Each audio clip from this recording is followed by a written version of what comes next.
kabajamtoota dhaggeeffattootaaf daawwattoota sagalee bilisummaa Oromoo akkuma yeroo adda addaatti dhimmoota garaagaraa irratti keessummoota garaagaraa qabannee mariidhaaf isinii dhiyeessaa turre.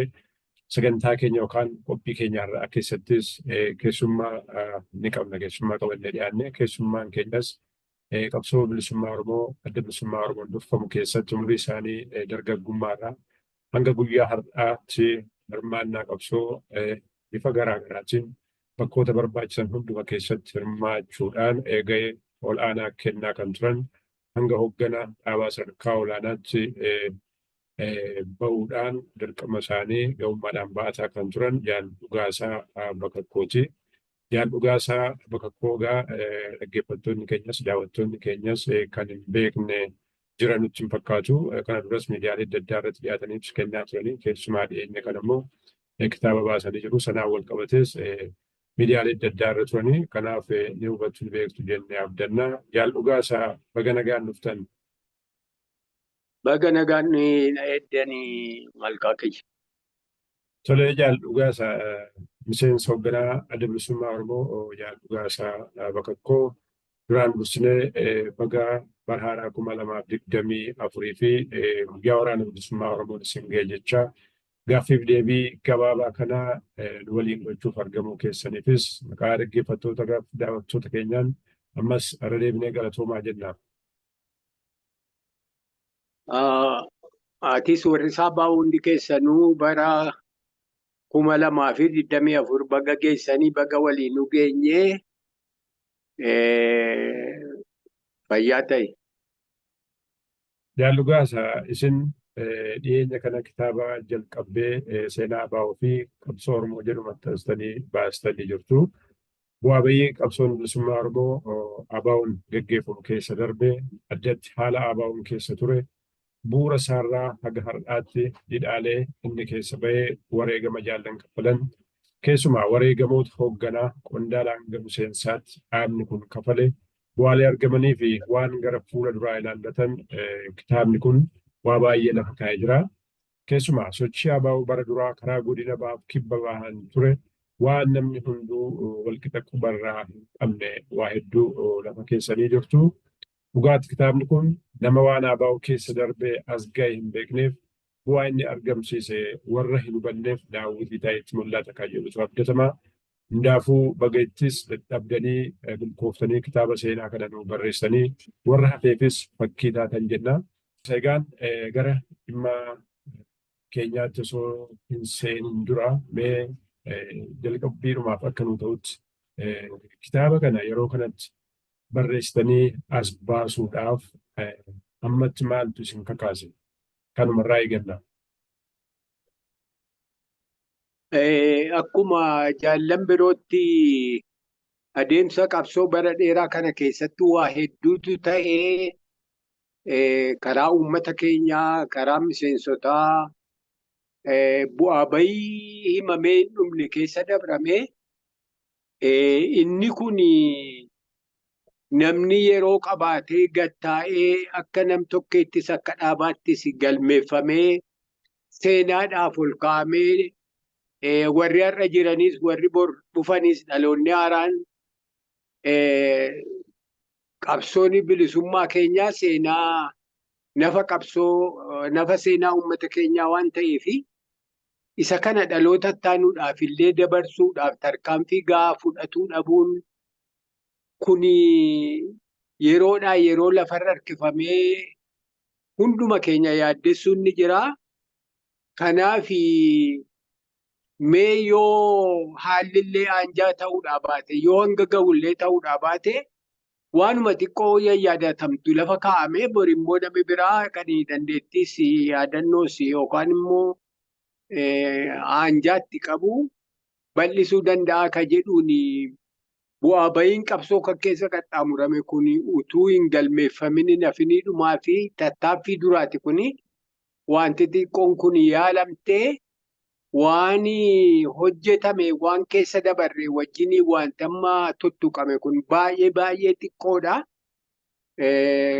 Ka fuulduraatiif immoo karaa nuusaatti jedhamee yaaduudhaani Egaa waan isin jedhu kana irra guddaa isaa akkuma ijoollummaa keetii kaaftee barsiis fakkaatan keessa dabartan waa hedduu beektanitti ija keenyaan agarre waan mudate sana wareegama ulfaataa uummanni keenyaa fi dhaabni keenya baase isinni kun galmaa'ee ol kaa'amuu dhabuun boqonnaa nama dhorkaa. Isuma kana xiqqoo furuudhaaf argitee karaa banuudhumaaf yaalii godhamteedha jaalmalka. Tole fayyaata jaal dhugaasa dhugaatti kitaabni isin barreessanii baaftan seenaa dubbii adda bilisummaa Oromoo kun bu'uuraa waan baay'ee keessa jira.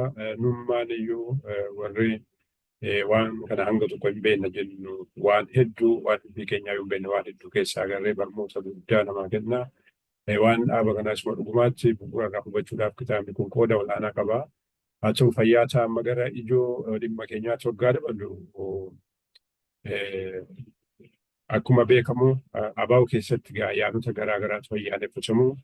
Ayyaanonni kun baroota dheeraan durarraa kan jalqabee fi ammallee kan itti jiramudha.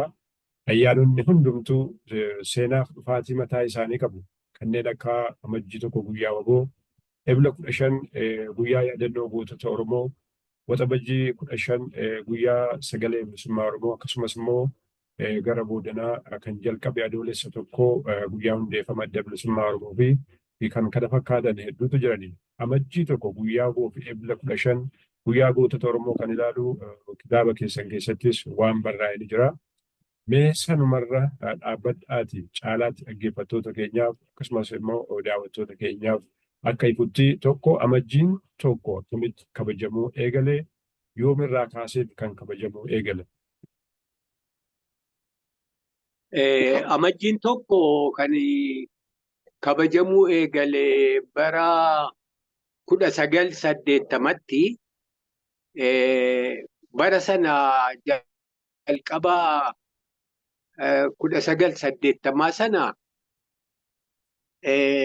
waggaa 2 guutuudhaaf haala baay'ee ulfaataa keessatti godina baattii adda bilisummaa Oromoo dabarsee falmaa guddaatu ture, jeequmsa keessaa hedduutu ture, mootummaan Somaaliyaatiif mootummaan Itoophiyaa wal lolanii nuti immoo uummanni keenyas waboonni sana gidduutti jarri lachuyyuu diina Oromoo waan turaniif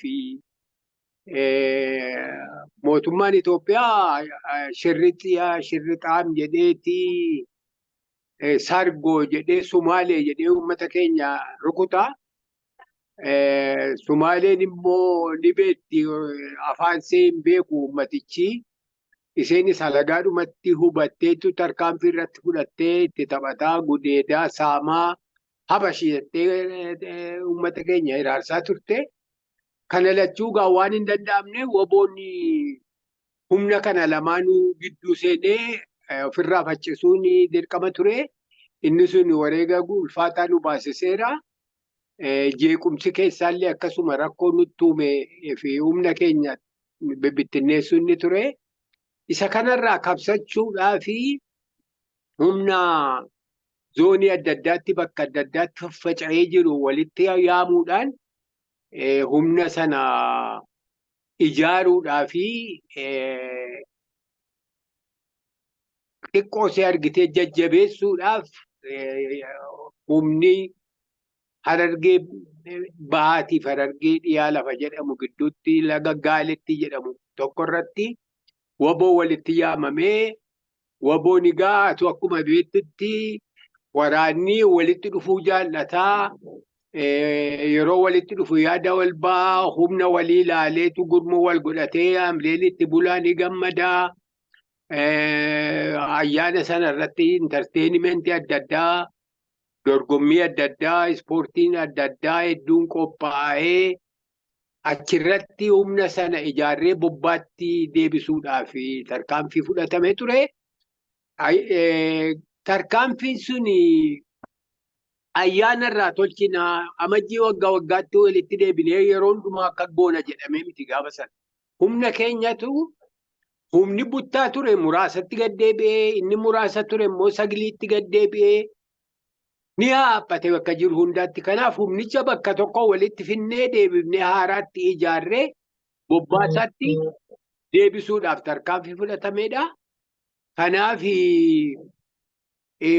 waggaa ittaanus immoo kan akka waggaa dabree akkamii jechuu yaadisaa ka'e akkuma tasaa tokkotti irra deddeebiidhaan tarkaanfiin kun fudhatame malee itti yaadamee miti irra deddeebiidhaan godhamuu barraani qaamuma nuu ta'ee itti fufe. Kan Jeenuwaariin yookaan amajjii tokko kan waggaa kuni booduma keessa itti dabalame jechuudha. Malee ayyaana waggaa kan amma dachaadha kan nuti ayyaaneffannu. Amajjii tokko ayyaana waboo jenneetti waboon waggaa waliin dhufee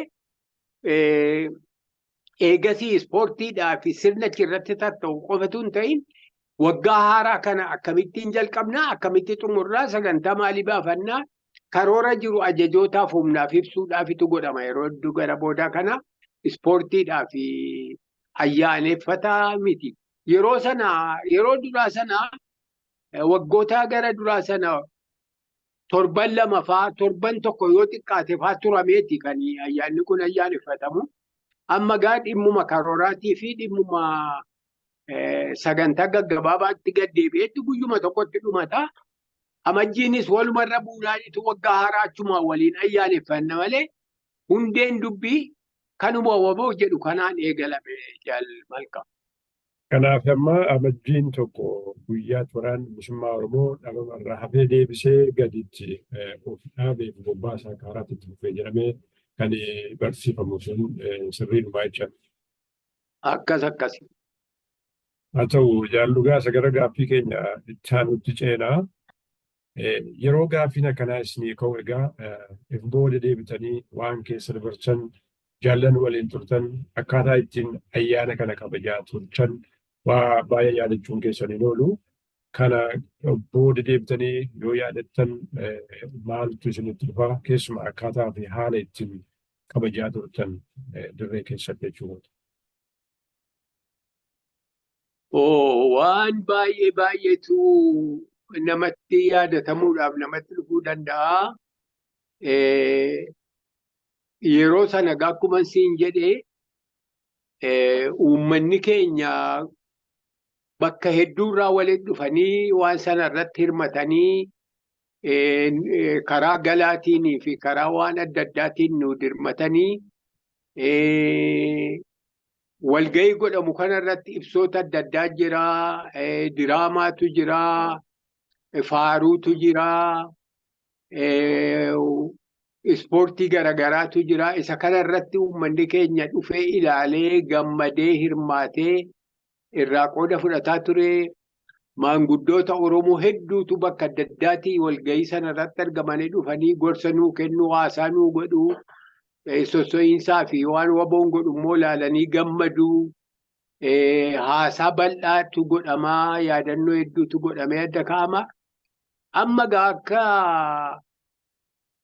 gaafa sanatti ta'e yeroo itti deebitee ilaaltu haalli gaafas keessa jirru amma jirru jijjiirraa guddaa jira.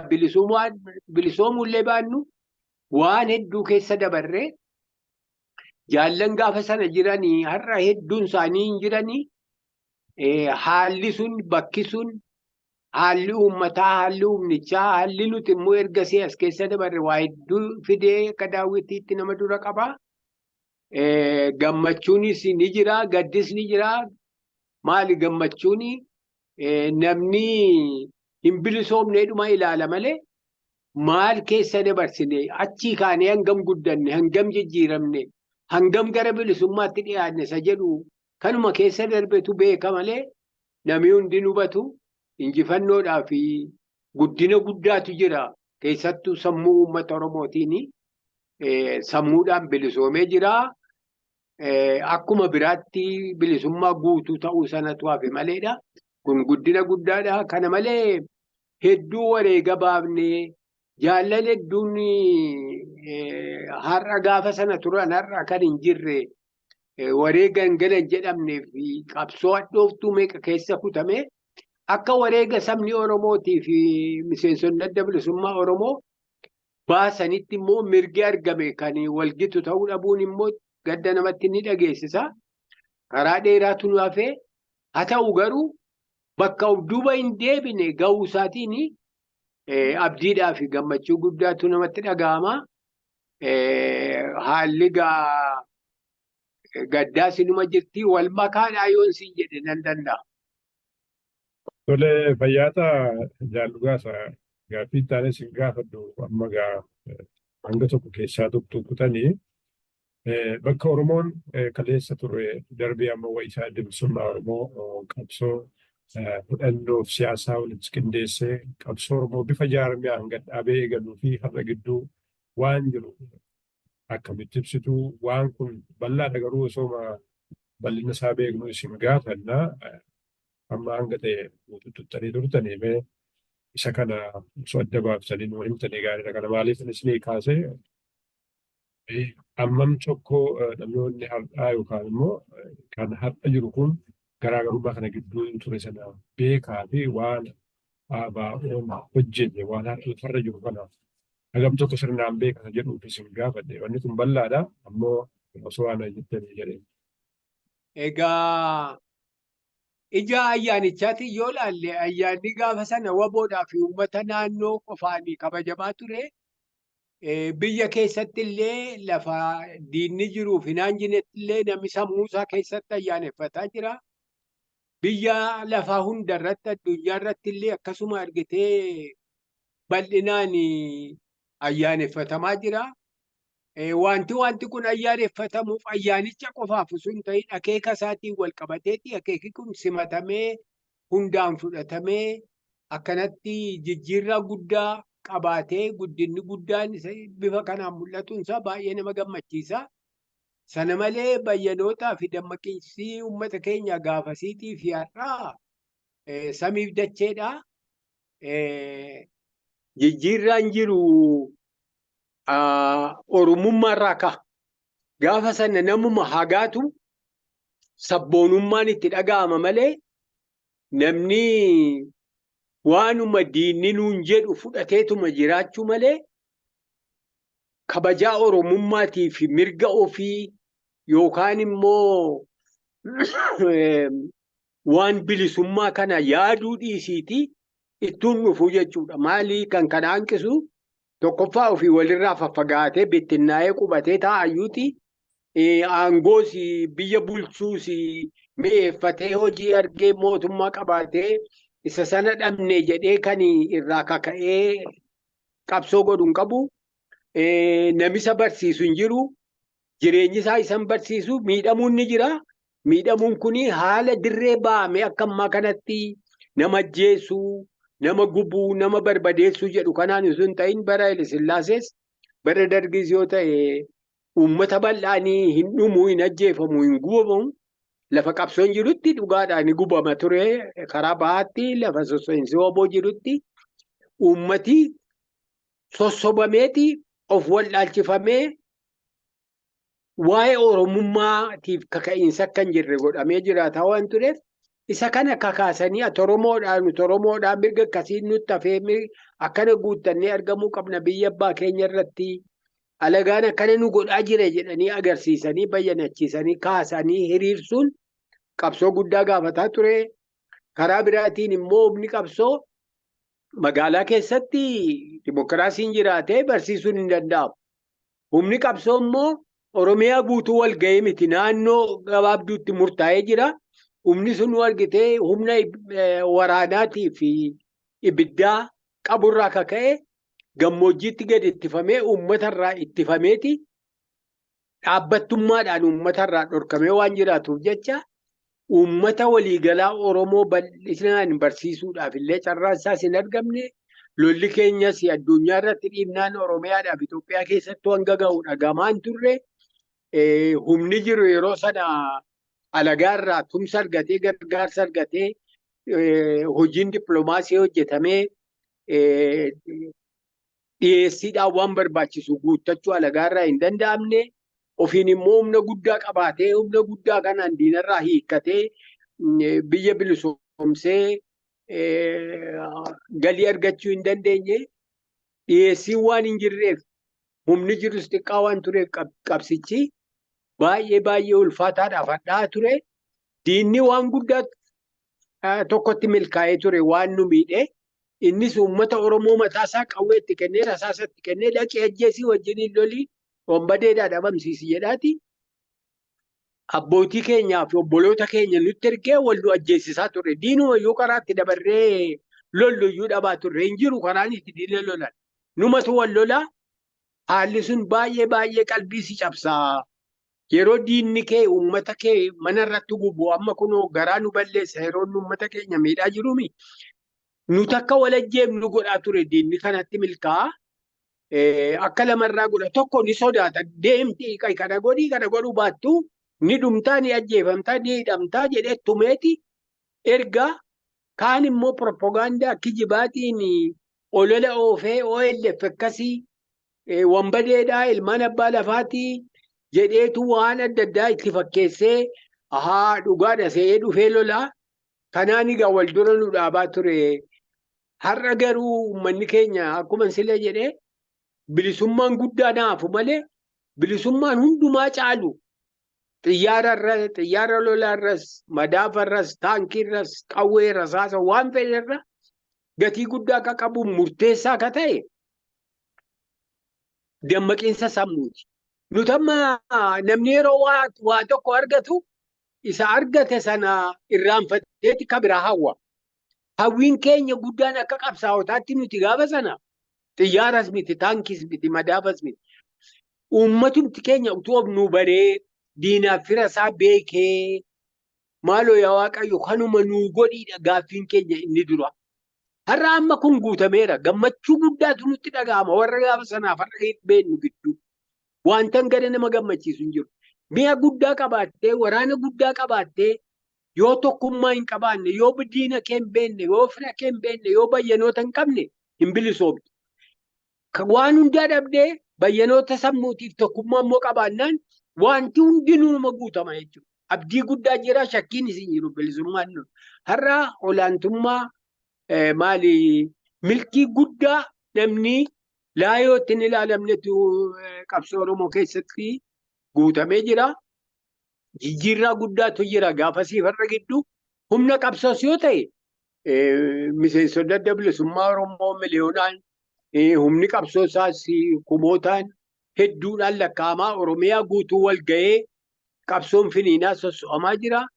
Kanaaf jaarmaanii guddaan biyya alaatti waa'een qabsoo Oromoo addunyaattis uummata keenya birattis babal'atee hojii guddaa godhatamee namiyyuu irratti bobba'aa jiru kun gaafa sana isoleetii hin beekamu addunyaattis qabsoo guddaadhaaf bara hedduu gaafa ta'e qabsoon Oromoo addunyaa irratti akkana beekamuun namni keenya ala jirus kan of ijaaree qabsoo godhaa ture qubaan lakkaa'ama ture. Har'a immoo bakka jiru hundaatti akkasitti qabsoo goonu akkas miti akkana yoo ta'e malee Oromoo ta'e kagantuu ta'e kan argitee qabsoo kana dura dhaabbatu baay'ee xiqqoodha jechuudha. Kanaaf dhugaa dubbatuudhaaf malkaa'inuma bilisoomin malee milkii guddaa injifannoo guddaa waan baay'ee nama gammachiisutu jira. Jijjiirraa baay'ee olaanaa ta'etu agarta. Nami gaafas turee fi nami har'a jiru lamaanuu walitti madaaluu waan danda'uuf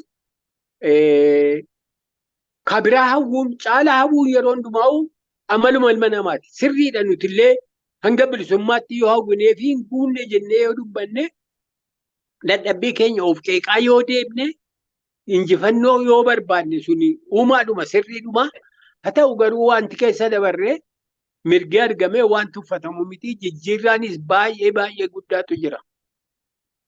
Tole dhiifama jaallugaa isaa galatooma egaa waan bal'aa kaaftanii waan lafarra jiru waan mul'atus kaaftanii gaaffiin kochaanu waanuma sanuma ibsaa turtanii darbee waan of keessaa qabu ni qaba. Oromoon dhugaadha dammaqee sadarkaa kana ga'ee jira. Haa ta'u garuu qabsoon isaas akkasuma guddatee injifannoolee jajjaboo galmeessus har'as Oromoon cunqursaaf gabrummaa irra hammaataa jalatti argama. Kana addunyaatu beekaa hundumatu hubata waan wal falamsiisaa miti.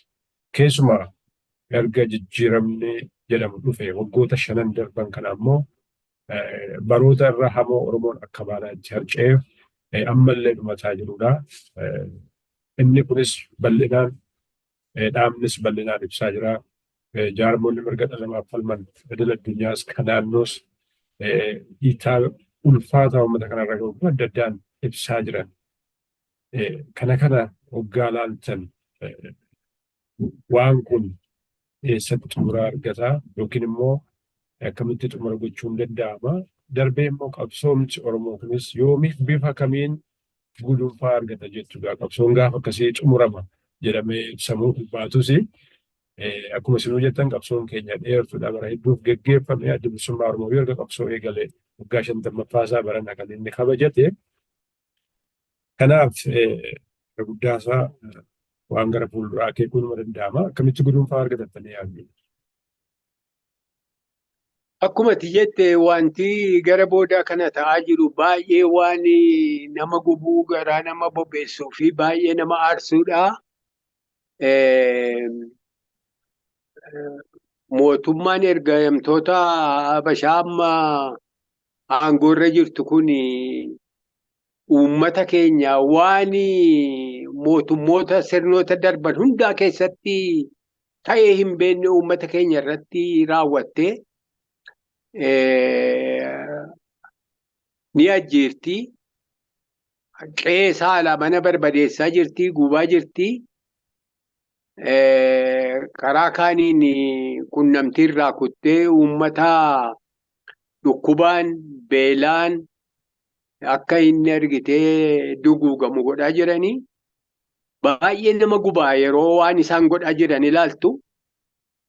Kun immoo maaliif yeroo jettutti uummatichi diduu isaatiif bilisummaaf dhaabbatuu isaatiif ofii isaaniitti jarri kun waan godhan dhabanii abdii kutannaa irraa akka ka'e gochaan akkasii kan raawwatamu. Mootummaan tokko mootummaa jedhamuudhaaf sirna qabaatee uummata sirnaan bulchee uummata biratti nagaadhaa fi kabajaadhaan beekamee ulfina gaafa dhabetti hin jiru jechuudha. Shiftaadha jechuudha. Inni qabsaa'ota Oromootiin shiftaa jedha. Shiftaa qulqulluun isaa maaliif hojiidhaan kan agarsiisu hojjetamu kun hojii shiftaa waan ta'eef jecha. Egaa kuni karaa tokkoon qalbii nama ni cabsaa, nama aarsaa, karaa kaaniin immoo qabsootti nama kakaasaa, daran nama murachiisaa, isa karaa isa namni biraa itti muuf ittiin uummata dammaqsu ani akkasii barii isa dhiifama isa mootummaa Oromoo jedhan sana isa ilmaan abbaa gadaa jedhan sana irraanfadhaayii nuti ergamtoota diinaatii akeekuma mootummaa Habashaa duraanii itti fufsiisuudhaan malee mirga Oromoo eeguudhaaf miti jechuu ergaa dabarsaa jira. Kanaan xiqqaa fi guddaan dhiiraa dhalaan miseensaa fi kan miseensa ta'in illee diina kana dura dhaabbatee akka bilisoomsu ergaa dabarsaadhaaf godhaa jiru. Dhugaa baay'ee nama garaa nama gubaa guyyaa guyyaadhaan wanti dhageenyu haawwan keenya ijoollee keessantuu waboo keessa jira jedhamee ijoolleen jaarsii maanguddoon namni hundinuu ajjeefamaa yeroo jiru garaa nama gubaa nama aarsaa. Bilisummaaf jecha waan sababa qabu waan biyyaaf ta'eef tokkoo fi namni du'e yeroo jedhamu akka biraatti iyyuu numa du'a waan argitee gaddisiisaas ta'u gara bilisummaatti nu geessuudhaaf immoo qooda waan qabaatuuf obsinee jabaannee qabsoo keenyatti fufuudhumatu furmaata malee diinni nuuka godhuuf akka nuti abdii kutannuuf akka nuti rifaannuuf akka nuti kanarraa kaanee uummatni dhuma ooti gandiyoo badee diinnoo akkana godhaa jennee qabsoo dhiibnuuf qabsoo dhiisuun garuu abadanii numa hin taane yoo qabsoo dhiibne gocha akkasii kanattu dhiibbaa wayii tokko malee sodaa wayii tokko malee daran nurratti raawwata. Diinni erga garaa nuun laafne daran nu balleessa jechuudha qabsoon godhaniifan. Furmaati rakkoo kana hundaatu qabsoo kana. Kanaaf akkitti wanti kun xumura godhatu uummannis jabaatee dhaabnis jabaatee uummata keenya gurmeessee karaa qabsoorra kaa'ee dhaabonni siyaasaa garaagaraas wal bira dhaabbatanii akeeka tokkoo fi gara tokko fuula deeffatanii wal gargaaranii qabsoon bifa hundaas ka keessaas kan alaas qabsoon bifa garaagaraa hundinuu walirratti deebifamee waliittumsa ta'ee wal gargaaree qabsoo finiinsuu itti fufuudhaan alatti filmaatii biraan tokko hin jiru. Wanti haalli qabsoo yeroo haddooftee jettu gara duraatti nama oofti malee uummata dammaqa hin qabnee wallaalaa qabsoon itti haaraatiin malee haalli ulfaataan qabsoo yeroo dhalatu garuma fuulduraatti nama tarkaanfachiisa jechuudha. Kanaaf akkuma tu'ette guyyaa fi yeroo seetu hin beekamne malee bilisummaan wanti nu barbaachisu hundi nu guutamee dhiyaataa jira. Waaqayyo nu gargaaru jabaachuu qabnaa keessaa falaanii haala hadhaa keessa jirru kana maaliif hadhoofte qabsootu jira jechuudha bara. Sosso'iinsatu jira jechuudha. Hanga qabsooniif sosso'iinsi jiraatetti immoo gara duraatti tarkaanfannee injifannoo sana gonfachuun keenya shakkiin qabu. Ani guyyaa kana gaafa akkanaa jechuun hafu malee qabsoon keenya ni milkoofti, injifannootti deemamaa jira. Abdii guddaatu jira. Diinni abdii kutannaa guddaarra jiraachuunii fi karaa hundaatiin iyyuu immoo diinni nu qofatu hin ta'in, saba Oromoo qofatu hin ta'in, hundaa wajjin akka sareedhaa, akka saree maraattee wal ciniinaa jira. Fira tokko hin qabu. Mallattoo kufiinsaa guddaa agarsiisaa jira. Kanaaf qabsoon keenya immoo haala gaariirra jirti. Qabsoon hadhooftu malee kuniyyuu waan gaarii tokkodha, mallattoo tokko. Kanaaf injifannoon keenya, bilisummaan keenya shakkiin qabu. Dhiyoodhuma jirti jedheetan yaadaan abdadha akka kootti jaalmalka. Tole jaallugaa samee gaaffii tokkoon isin gaafadha. Isin bara Dargis qabsoo hidhannoo keessa turtanii, bara Wayyaanes qabsoo hidhannoo keessa turtanii, amma akka dhagaa jirtan hundumti namaa akka dhagaa jirrutti maatiin Oromoo Oromaas akka hin beekne sababa ilma keetuu waraana bilisummaa Oromoo keessa jira jedhu maanguddoon hawwan osoo nafiin haala nama gaddisiisuun yeroo isaan ajjeefamaa turantu jiru. Akkuma aadaatti immoo ilmi dhalate waggaa 18 waggaa ga'ee maatiin irratti aangoo isa dhuunfatanii mana keessa kaa'uun qabanii 18 guunnaan ni murteeffatanii gara barbaadeen ba'an maatiin to'achuun hin danda'amu jechuudha. Isa murteeffatan. Har'a kan ta'aa jiru sababa ilma keetu waraana bilisummaa Oromoo keessa jira jedhuun maatiin kan homaatu hin beekne waan ijoollee isaaniitti to'annaa gochuu hin dandeenye keessatti haala nama gaddisiisuun ajjechaa ulfaataan bifa kanaan maatii Oromoo hedduu irra gahaa jira jechuudha. Akka fakkeenyaatti kan dhi'oo kana hawwan Oromoo baashaggarra adde kuulanii na fakkaata hundi goggoruu baadhe mana hidhaa baasanii ajjechaa irratti raawwate waan baay'ee suukanneessaaf hawaasa Oromoo maalaaf keessaa eekamsise. Wanni akkasii bal'inaan mootummaa kana jala ta'aa jira. Hammeen yookaan jibbii mootummaan kun bifa kanaan uummata Oromoo mul'isu maalirraati jechuudha. Sanarra darbee mootummaa Dargis argitanii mootummaa Wayyaanes argitan wanni akkasii ta'aa ture fakkiin akkasii tureera. Abadan hin turre waan baay'ee si ajaa'ibaati. Bara Haile Sillaasee wanta ati beektuuni yeroo nuti ijoollee utuu qabsoo yuutuu hin seenin nutuu hin seenin erga seenneesi rakkoo guddaani maal taane maanni bilisummaan isin jettan kuni gabrummaan isin jettan kun isa kamii maaltu rakkoo kamtu nutti jiraati maal taane gabra taane nuti gabra miti bonnu dhiisaa nuti bilisaa maaliif gabra nuun jettu faa warra nuun jedhantu jira. Uummanni keenya yeroo nuti dammaqsin kun maal jechuudha? Roorroon diinaa suni roorroon mootummaa yeroo sana akka namatti hin dhaga'amne akka namatti hin beekamnetti ibsuun illee haala ulfaatuu fi jabina gaafatutti geggeeffamaa ture. Akkuma siin jedhe namni lubbuun namaa du'uun hin jiru. Namni kunoo akkuma gootota keenyaa Maammoo Mazammil faa, Jeneraal Taaddasaa faa haala tokko tokkoon tarkaanfiin darbee fudhatamu malee uummata bal'aanii nam tokkeen karaa deemu lammiin biyyaa lubbuun hin baafamu hin ajjeefamu. Tokko tokkoodhaan hin ajjeefamu. Amma immoo gamtaadhaan ajjeefama. Bara Dargii immoo warra argitee qayi shibbirii fi nacci shibbirii jedhanii warra dura dhaabbatuu fi mootummaa wal dura dhaabbatanii wal ajjeesanii lafarraa wal gaggabaabsuun ni jira jechaan sadarkaa guddaatti geggeeffameera. Sanarraa kan hafee namni qabamee dhuma hidhamaa warraaqsa dura dhaabbattee duubatti hafaadhaa yaadaanii jechuudhaan tarkaanfii tokko tokko fudhatuun ilmaa jiraatu malee nama ajjeesuun nama hidhuun akka ammaa kana hin taane. Bara wayyaaneetti dhufe haalli baay'een jibbisiisaan miidhaan uummata irratti siyaasaaf jedhamee raawwatamu. Inni durii akkuma siin jedhee siistemaatikaliitu mootummaa dhorkachuu, of wallaalchisuu, nuti tokko akka gaariitti jirta jedhanii gowwoomsanii of wallaalchisanii cunqursuu ture. Inni boodaa kun immoo waan ummatichi dammaqee jiruuf jecha uleedhaan, rasaasaan, ajjechaadhaan keessatti gadi ittisuu barbaadutu jira. Inni kun immoo abadan hin danda'amu. Namni yeroo tokko erga dammaqee booda hin deebi'u, hin gabroomu fedhii isaatiin. Kanaaf akkuma tu jette waanuma hin jirre mootummaa kana keessatti wanti raawwataa jiru addunyaa irrattis seenaa Itoophiyaatti illee keessattuu uummata Oromoo ilaalchisee roorroo daangaa hin qabne takka argee dhagahamee kan hin beekne ifatti of qusannaa wayii tokko malee, qaanii wayii tokko malee uummata Oromoo lafarraa duguugaa fixaa jirti. Karaa tokkoon ofii ajjeefti.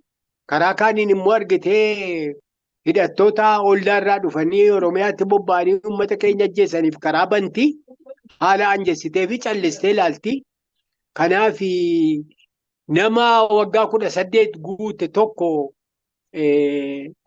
haatii mirga maalii irratti qabdi? Aangoo maalii irratti qabdi? Kuni Oromoo miidhuu qoftiitu hin ta'in ilmuma namaatiifuu kabajaa dhabuudhaa fi hir'ina namummaa tokkotu irraa mul'ata. Jara kana dhugaa dubbatuudhaa fi baay'ee qaaniidha. Karaa biraatiin immoo nama keenya ajjeesuun, nama keenya roorrisuun, garaa nu gubee nu onnachiisee nu kaasuunii fi ibidda nutti qabsiisuun illee yoo jiraate, jarri kun garuu hangam tokko hir'ina namummaatti jira. Hagam tokko gadheedha. Hagam tokko biyya bulchuu miti. Waan biraatiifuu akka namaatti lakkaa'amuudhaaf hin tolle. Bineensa akkamiiti kun jarana nama jechisiisa dhugaa dubbatuudhaaf. Waan silaa nuti uummata keenyatti himuun karaa dheeraa guddaan fudhatu karaa gabaabaadhaan agarsiisaa jirti. Kun immoo baay'ee nama aarsaa akkuma silee jennee baay'ee nama ajaa'ibasii waan dur hin jirredha. Hanguma immoo hadhaa'u tokko bu'aas immoo bilisummaa uummata Oromootiif qaba. Uummanni diina isaa akka wallaalle, akka tolchee beeku, akka kana ofirraa fonqolchuu qabuu fi qabsoo gosaa jabeeffachuu qabu ergaa guddaa nu dabarsa. Baay'ee nama ajaa'iba. Waan ta'uu hin qabne waan ta'ee hin beekne ta'aa jira Jaalmalka. Tole fayyaa ta'a gaaffiif deebii keenya gara xumuraatti fidaa jirra. Har'allee gaafiin isin gaafadhu murnoonni yeroo ammaa aangoo sirna taarummaa Itoophiyaa dhaalanii jiran warri akka PP akkuma gooftolii isaanii duraan akka warra wayyaanee TPLF akeeka qabsoo bilisummaa Oromoo gara dabarsuu hundee gaaffii Oromoo xiqqeessuuf qabsoo bilisummaa fi mirga abbaa biyyummaa walakkaa jaarraa oliif geggeeffamee fi wareegama ulfaataa Oromoon itti baase gaaffii afaanii fi aangootti gadi xiqqeessanii wayita dhiyeessuuf yaalan ni mul'atu. Kana isinis argitaniif jedhee namanaa. Oromoon kana booda maal barbaada? Biyya isaa irratti ofiin of bulchaa jira. Nama ofii barbaade filatee ittiin bulaa jira kan jedhutu ololamaa jira. Inumaayyuu mataan sirna kanaa Dr. Abiy Ahmed gaaffii naa bahu gaaffii waggaa 50 duraati waan ta'eef amma dhiisuu yookaan kaasuu qaba kan jedhu yeroo adda addaatti yaada dhiyeessaa ture irraa hubachuun ni danda'ama. Isin kana irratti maal jettu? Kuni yaalii afaan faajjessootii fi dhara dhugaa fakkeessuuti malee dhugaa miti. Akkuma jette waa'een Finfinnee, waa'een afaanii, waa'een aadaa tokko tokko qabsoo bilisummaa Oromoo isa waliigalaa keessatti furama malee kuni gaaffii gurguddaa qabsoon Oromoo akeeka godhatee ittiin deemaa jiru miti. Hiree Oromiyaan maali? Finfinneen nafaa Oromiyaa waan taate waan gaaffiiyyuu kaasuu qabu. Addi bilisummaa Oromootiif uummanni Oromoo. Kana isaanuma kaasee dubbataa oola malee waan dhimma gaaffiiyyuu ta'u miti Oromoo biratti. Wanti kana dura dhaabbatuuf fuudhee handhuura biyya abbaa keenyaa ormaa kennee nuti achitti alagaa nu taasisu abadan fudhatamuudhumaaf hin teessu. Dhimma xiqqoo tokko garuu kun dhimma qabsoo Oromoo keessa. Afaan ofii guddifatuunis nuti Habashaan afaan nuuf dubbatu, nafxanyaan afaan keenya nuuf dubbatu jennee waan kadhannu hin qabnu. Yoo barbaadan dubbatanii dantaa isaaniitiif dhimma isaaniitiif dubbatatu malee Oromoon nu dubbatan jedhee maaltu nu darba maaltu nu ta'a. Nuti yoo mirga qabaannee yoo bulchuu dandeenye yoo abbaa biyya keenyaa taane afaan keenya ni guddifanna. Gufuu wayii tokko malee aadaa keenya ni guddifanna.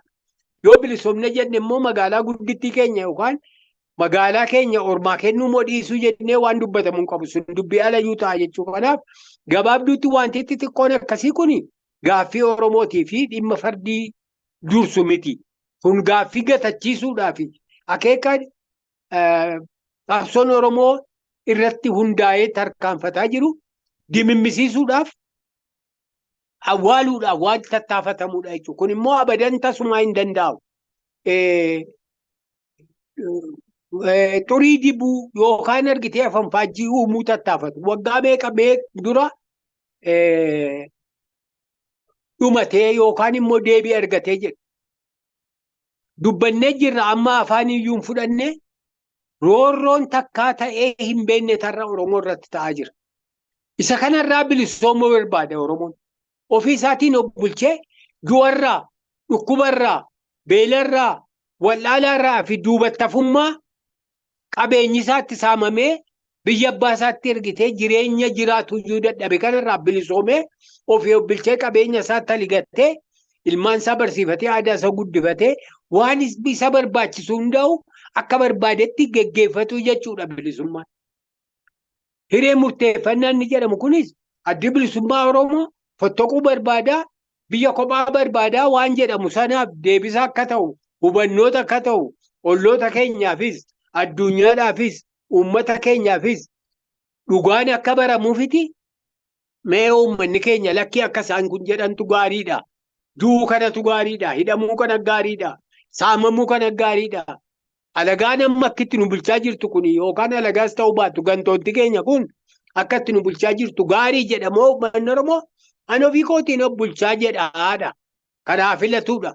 Ofiin of bulchuu jechuun immoo akki ammaa kun fakkeessaadha malee dhugaa miti. Waan ajaa'ibaa bakka biraatti finnaa utuu hin ta'in hiree ofiin murteeffachuun nama uummata Oromoo du'a dhorku, ajjeechaa irraa dhorku, beela irraa dhorku, guddina fidu, fayyaa isaa wallaanu, jireenya isaa wayyeessu, ilma isaa kan isa gidduudhaa bahe, intala isaa kan isa keessaa dhalatte, kan isaaniif dhaabbatte waan isaanii barbaachistu gootu tokko of keessaa filatee uummatee dirqamatti kennitu yoo ta'uudhaa baate immoo buusu ofiin of bulchu isa kanaaf karaa na banamuu fi ka barbaadu haa godhu jechuudha. Ajaa'iba biraa tokko miti. Ofiin of bulchuu yookaan hiree ofii murteeffannaa jedhamee addi bilisummaa Oromoo kana barbaade jedhamee waan guddaa sofistikeet godhamee nama agarsiifamu yookaan dhoksuu yookaan awwaaluu barbaadamu miti. Ofiin of bulchuu jechuun namni biraan alagaan harka jireenya namaa fi oolmaa bultii jireenya uummata keenyaa keessaa harkaa fudhatu ofiin of bulchinu. Jarris ofiin of bulchanii booda waliin dhufnee waan nu hundaa tolu immoo godhannaa fedhii irratti kan hirkate jechuun cubbuu miti. Waan duubattafaas miti. Waan yeroon itti darbees miti. Waggaa meeqa dura deebi'e kan inni jedhu waraqaa irra taa'uun deebi'u miti. Dubbii murteessaan isa lafarratti argamuudhaan guyyaa guyyaadhaan ta'aa jiru kan. Wanti ta'aa jiru kun eenyuyyuu kan hin haalle addunyaan illee kan argaa jiru ka beeku ka daawwataa jiru uummanni biyyaa hundinuu ollaaleen keenya illee ka beekan roorroo takka argamee dhaga'amee hin beekne jira. Roorroon kun dhaabbatudha gaaffiin keenya. Roorroon hanga jiraatetti lakkii abaluun nurratti raawwatu abaluun immoo raawwatanii miti. Uummanni Oromoo roorroo gosa hundaati kan irra aanuu qaba jedhee addi bilisummaa Oromoo kan. Roorroo gosa hundaa kan ilmaan isaatiin iyyuu kan isarraa dhalateen irratti raawwatamuun iyyuu akka irratti hin raawwatamne bilisummaa guutuu barbaada uummanni Oromoo. Sanaaf qabsaa'amaa jira. Gantoota Oromummaan isaanii iyyuu argitee hin beekamne makaadhaaf yookaan argitee alagaa ta'anii fi yoo Oromoos ta'an immoo kabajaan Oromoo, mirgi Oromoo, haqni Oromoo duraa hin mul'anne, miidhamni Oromoo hin laalessine gantootaan bulfamaa.